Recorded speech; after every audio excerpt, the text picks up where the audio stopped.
I'd like to start by sharing some quotations from the Buddha. Our life is shaped by our mind. We become what we think. Suffering follows an evil thought as the wheels of a cart follow the oxen that draw it. Our life is shaped by our mind. We become what we think. Joy follows a pure thought like a shadow that never leaves. And one who conquers himself is greater than another who conquers 1,000 times 1,000 men on the battlefield. Be victorious over yourself and not over others. When you attain victory over yourself, even the gods can't turn it into defeat. Conquer anger through gentleness, unkindness through kindness, greed through generosity, and falsehood by truth. Be truthful, do not yield to anger. Give freely, even if you have but little, the gods will bless you. Let us pray. Father, Mother God, we are grateful to be living in such a wonderful country.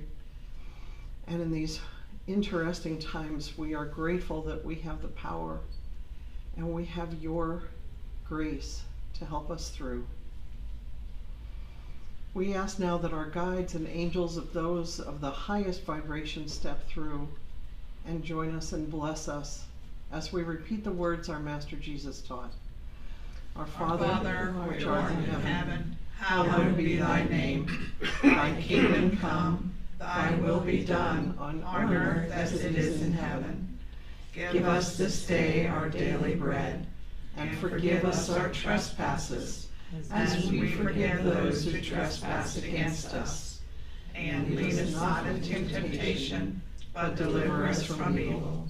For thine is the kingdom, and the power, and the glory forever. Amen. We are so blessed this morning to have the wonderful Rev Maria Leggett with us again. I love it when she's here, so I'm really, really happy that she is able to join us this morning. So I will step aside and allow the lovely and talented Rev Maria to join us. Thank you. Good morning. Good morning. I don't know about you guys, but this has been a really rough week. Trying to figure out what I wanted to say and how I wanted to address the congregation and try to keep things lighthearted, and I'm not feeling lighthearted, so it's just, that's not going to happen. I'm staying true to who I am as a person and my purpose here on this earth. And this week, I was ready to give up my purpose because I was tired and I was overwhelmed and I was angry. I was very angry at the way the election this week turned out. Whether it's true or not, I truly feel this was, whether you accept people who are homosexual, whether you accept the LGBT community, whether you are willing to support people who are different, willing to support people of color, or the white agenda. That's how it felt to me. And that's not a world that I want to live in. I don't want to live in a world where the white agenda, the white patriarchal agenda, is the only thing that matters. And I am not okay with that. So many people in my family voted opposite of me. And I respect their right to do so. I do. But I don't think they realize the outcome of what these choices are going to provide to us in the next 4 years. On Friday, just Friday alone, and he's not even in office, one of my friend's little girls, 13 years old, in school, who's been fighting just to stay alive because she knows she is different, literally fighting to stay alive, goes to school and has 13-year-old boys chanting to her, "Your body, my choice." This is what we are looking at for the next 4 years. This is what has come from this decision. And people do not realize this is what we are looking at. You want to say you voted for better gas prices and better grocery prices. You can hide behind your crap all you want. This was a choice between my white America and everybody else. And that's exactly how it feels to me. And I wanted so bad to talk about anything but this, but I cannot. I have to be true to me, and I have to be able to use my white voice to lift up the voices of those who cannot speak for themselves, who don't feel safe to speak up for themselves. I have so many friends who are gay, who are trans, who are amazing human beings, and are terrified now that their marriages are going to be taken away, that their rights are going to be taken away. These are very real fears for them. And this is because the majority of the country, unfortunately, didn't see their rights as important. They wanted to view their grocery prices as more important. And it just reminds me that we can choose to sell out for money if we wanted to. It's called prostitution. It is called prostitution. That is the correct statement. But unfortunately, that's true. It's true. It is absolutely true. And in this world, we were raised, many of us were raised in churches where women were second class. I certainly was. So we learned as children, women learned as children to be less than. Right. We were taught this. And so we now struggle with our own voices. We struggle with our own voices. Being able to share to the world, this is what I'm feeling, this is what I am thinking. And now we are being called to the mat here, now, today, to start using our voices. I am terrified now. I am absolutely terrified now. What's going to happen to my business? I gave up a really good job to become a medium full time. I don't make that kind of money anymore, but I'm surviving. And now I'm worried about what's going to happen to my business in the next 4 years because I support all of those who are not like me. And I'm open about that. I am concerned. However, I've had to decide to not sit in fear. I have to continue to wake up every day recognizing that I was chosen to do this work for a reason. This was my path. I agreed to this soul contract for whatever reason I agreed. But I'm here to do this work. And I'm down here to use my voice and to give women a voice, to give minorities a voice. And you don't realize how this is such a white world when you are the person with the white privilege. You don't realize what it is until you watch people you love who are of color, who are different, and watch them struggle. I have a 21-year-old daughter. Actually, she just turned 22. So I have a 22-year-old daughter who is Chinese. We adopted her from China. I didn't realize how much white privilege I had until I adopted this child of color. And I bring her into a home where there's nothing but white people. Now in Jersey, where we lived at the time of her adoption, many different colored skins. It was beautiful. It wasn't that bad. We'd get stared at, we'd get questions, but it wasn't that bad. We moved here to Ohio, where I was born and raised, not thinking about how white privilege this state can be. I didn't think about it. And here I bring my daughter into a school where she is one of 2 Asian girls in the entire school, and both of them were adopted. And now I have to look at the world in a very different way. And that was very hard for me to come to the harsh reality of my privilege. And now I have to protect and watch over my daughter and say things to watch her and teach her what racism is. I knew what it was because I was around it. I didn't have to worry about it.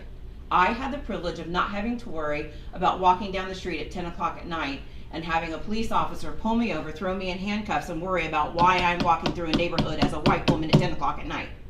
I've never had to worry about that.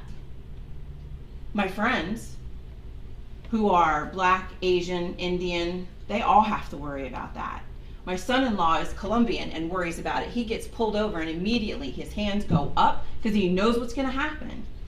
And that has happened to him here in Ohio, doing absolutely nothing because he is dark. I've watched this with my family over and over. It is not fair what has happened to people who come into this country legally, and even those who come illegally, because there are chances here, there are opportunities here. I understand why immigrants want to come here. We need to be open to support all those who need it. We need to be able to love people even though they are different than us. The day after the election, in my heart I knew what was going to happen. I woke up the following morning, as I do every morning, and I open up my phone to start checking, because I have a business, right? Who emailed me? What appointments do I have? What's going on? On Facebook, I made a story, just a picture of me with my sticker that said, I voted, did you? Because I want everybody to vote. Even if it's opposite of me, I want you to vote. Let your voice be heard. Find a way. Somebody I didn't even know, and I never even posted who I voted for. Probably just because I had a shirt on that said witchy vibes. They would have known where my vote went. So I'm assuming that's what it was. Somebody I didn't even know responded to that in all caps, and it was a white man who said, and you lost. I wasn't aware I was running for anything. I wasn't in a race. I wasn't in competition with anyone. And that's what's happened to this country, is that we've come into competition with everything and everybody, right? I have, even in, and this is what really, it really bothers me, in the spiritual community, the competition is disgusting. You have mediums who will backbite and fight each other because, why didn't they pick me? Why didn't they pick me? It happens. I've seen it happen. And what astounds me is, when I'll say to another practitioner, hey, listen, I've got a pretty good list. Do you want me to advertise your business on my list? They're like, what? Yeah. Because guess what? I'm pretty loud. I can be obnoxious sometimes, and I cuss. I'm not the right medium for everybody. And I recognize that. And how remiss would I be to the people who follow me and are on my email list to assume that I'm the only teacher they ever need? There are billions of people in this world. There are enough mediums and enough people to go around. We don't need to be in competition with each other. We need to learn to love each other for our differences and accept it. Just because you may not be trans doesn't mean that you can't love someone who is trans. It doesn't mean that you have to understand it. Because honestly, it's none of your business. That's their choice. It's how they chose to move through life. You don't have to understand that concept. What you do have to do is to give them room as a fellow human being to be loved. To tell them, with me, you're safe. With me, you don't have to worry about me wanting to kill you. Because that's what they're concerned about now, and they should be.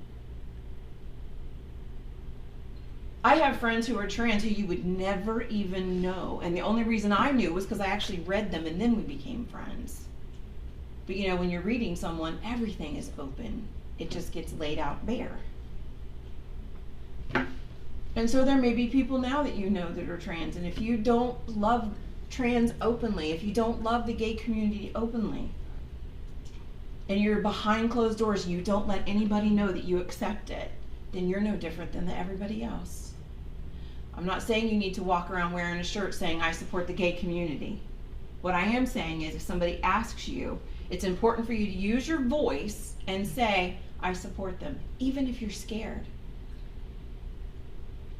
Don't think that Jesus didn't wake up every morning going, what's going to happen to me today? You know he did. Oh yeah. Because that's exactly what happened. And what did he do? For speaking his truth, what happened to him? He got thrown up on a cross and murdered. Yeah. Amen. And it may not feel to each of you like that's what we're in, but it feels like that to me. Yeah, exactly. We are to be the voice of the ascended Master Jesus now, saying, love everybody. Love those who cannot love themselves. Make room for those who cannot love themselves. If you're driving down the road and you've got $5 in your car and there's a beggar standing there, it is none of your business what they're going to do with that $5. Just give it to them. Just give it to them. My nephew was one of those people. My nephew was homeless for 3 years before he passed away from a drug overdose. And I thought of him every time I saw someone standing on the corner.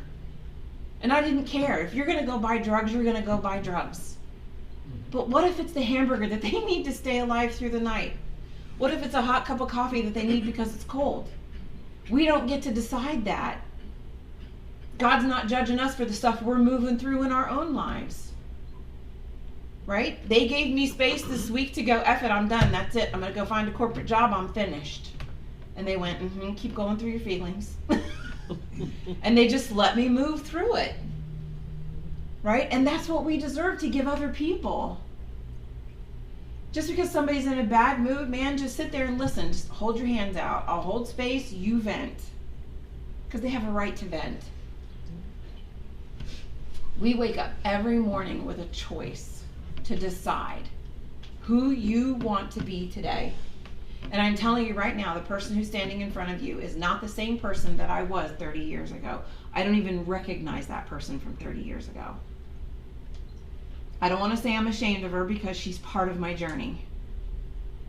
But I can tell you that she's proud to be standing here and doing this and no longer being that person from 30 years ago. And tomorrow I'll wake up and make another decision, and I'll make another decision after that. You're allowed to wake up in the morning and say, today I'm a muggle god, that's it, I'm finished. No more magical stuff for me, no spiritual stuff for me. Let me go to the grocery store, put gas in my car, and go home. We're allowed to have those days. The most important thing that you can do for yourself right now is a whole lot of self-care. You need to love yourself first. Because otherwise, how can you love anyone else around you? So you need to take care of you. Give yourself permission to have a voice. Give yourself permission to be sad. Give yourself permission to be angry and kick a pillow, throw a pillow, whatever it takes. Me, I like to bury myself in ice cream. It's not that bad. So give yourself what you need to get through this. Don't gaslight yourself and say, I have white privilege, I need to do this, I need to do that. Don't gaslight yourself. Allow yourself to feel what you need to feel. There are a lot of people who are going to tell you, oh, don't pay attention to that emotion. You need to pick yourself. Yeah. You can pick yourself back up. That's a good thing to do. But allow yourself to feel what you need to feel. You have to allow the grief. Yes. Because so many of us, again, as children, be seen and not heard. Right. So we kept our voices quiet. I did this to my children. My dad said little girls should be seen and not heard, so it's specified to female. Yes. You know, and that's what I grew up with. I grew up with the exact same thing. Yep. And my mom doesn't feel that way anymore. And this was coming from my mother who said that. Yeah. Because it was said to her. The beauty is, my mom, 78 years old almost, now doesn't feel that way. And now will look at me and say, I'm sorry for teaching you that. Because my mom's got a pretty big mouth. So that's where I'm getting it from now, right? I'm using my voice. But I also need to allow myself to cry. Don't spiritually bypass yourself during this. Allow yourself to weep. Allow yourself to feel what you need to feel. And then wake up the next day and remember, I can still be sad, but I have a voice that needs to be heard. So many of us have stayed quiet for so long, and we're finally finding our voices. We're finally finding our own truth and discovering what that is. And just because we may not have won the election, the fact that we had anybody vote for Kamala at all means we are winning. It means we are different as a country than we were 30 years ago, 50 years ago, 100 years ago. We've made massive progress. It may not feel like it because we are sad and we are downtrodden, but this is the time that we need to acknowledge it and then pull ourselves back up and keep moving forward. Because the work that we've done got it to a place where a black woman could run for office. Yeah. That is huge. Yeah. And so now we need to keep going so that she'll actually get elected, or someone like her. We need Black representation. We need Latina representation. We need Asian representation. We need all of the beautiful colors of this country to be represented with all the voices being heard. And the best way to do it is for white folks to recognize, I may not be the right person for the job, but maybe this person of color is. And then vote for that person and let them have it. You have all the power that you need to change this world. This is something that I teach all of my students. You were born with everything you need to heal yourself. Because we were. God gave us these amazing bodies with these beautiful brains, right? We believe in energy healing. You saw me doing it before the service. We believe that exists. We're taught it in our churches. We're taught it in school. To become ministers, we have to do this. Because we know that that energy can help heal someone else. Laying on hands isn't the only way to heal someone. Your words can be healing. Your hug can be healing. The way that you choose to move through the world and setting the example for someone else may heal and give someone else the courage to also do the same. Every single one of us is a mentor to someone. Whether you've had children, haven't had children, you're an aunt, an uncle, it doesn't matter. You have mentored someone in your life. So you have changed the world because of who you are. Don't stop now. Don't allow what's happening in this world now to stop you from being the amazing human being that you were meant to be. You are powerful in your own right. We're not all meant to be the Kamalas of the world. We're not all meant to be mayors or running these huge countries or buildings or offices, right? Some of us are just a little medium in a one-person building doing the things that we can do. And you are that same person. You just continue to be who you can be in the best way that you can be, and allow yourself to grieve on the day that you need to grieve. So I hope that's been helpful. Yes. Thank you, thank you, thank you.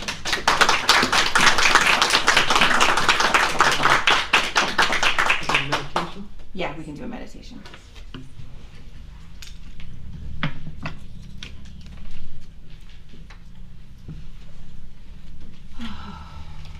All right, so I'm going to ask you just to get comfortable.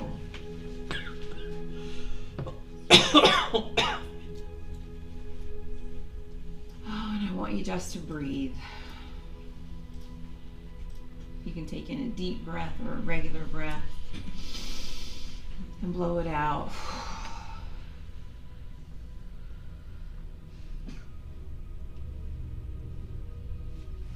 And I want you to begin to focus your attention to the beautiful sound of the music. Its soft, gentle flow.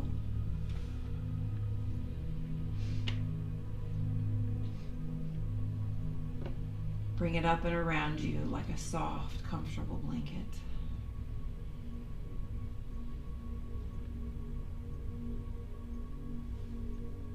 Allowing it to soothe your emotions, to soothe your pains.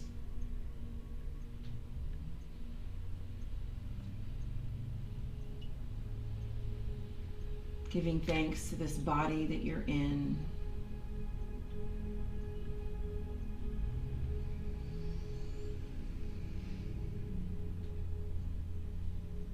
And I want you to begin noticing a beautiful white light in the center of your chest.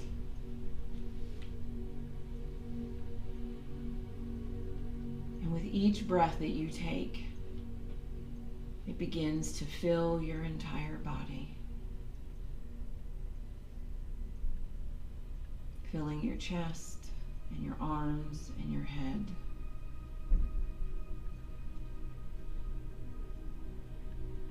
Filling your legs and your feet.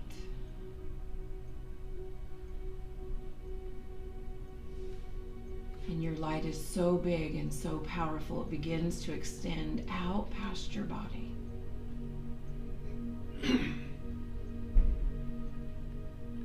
filling up the room of the sanctuary or the home where you're sitting.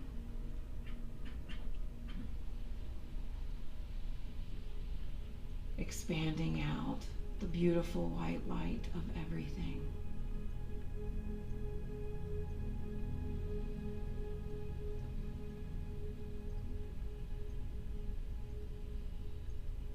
In this moment, I want you to invite in one of your guides to stand in this white light with you.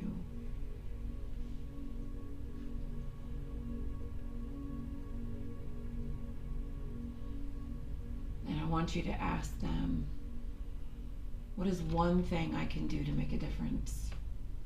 One thing.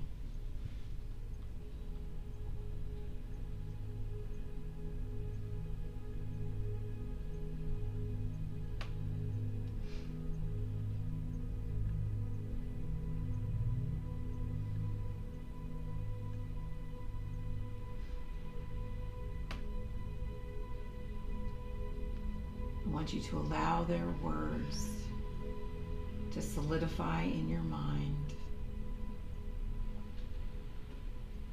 Let them become a tattoo unto your heart and your skin.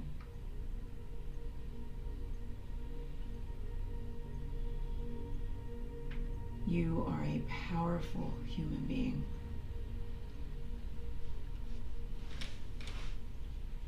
You are loved beyond comprehension.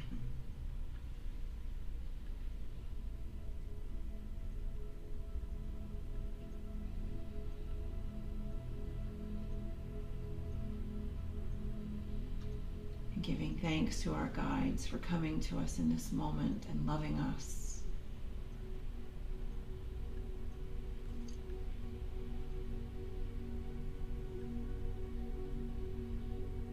Telling them they may stay if they wish, or they may go if they want.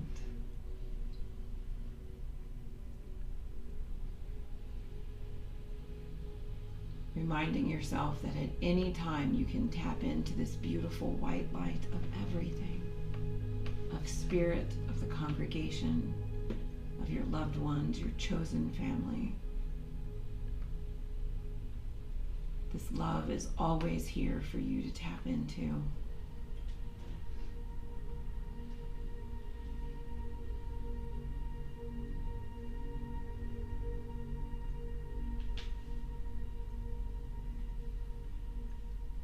And I'm going to ask you to begin bringing your awareness to your physical body, knowing that you are always tapped into this energy.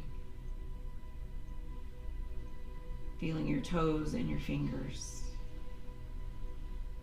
Becoming fully aware of the chair where you're sitting. Bringing your awareness all the way back into your body. And opening your eyes when you're ready. Remembering that you are always connected. All you have to do is ask.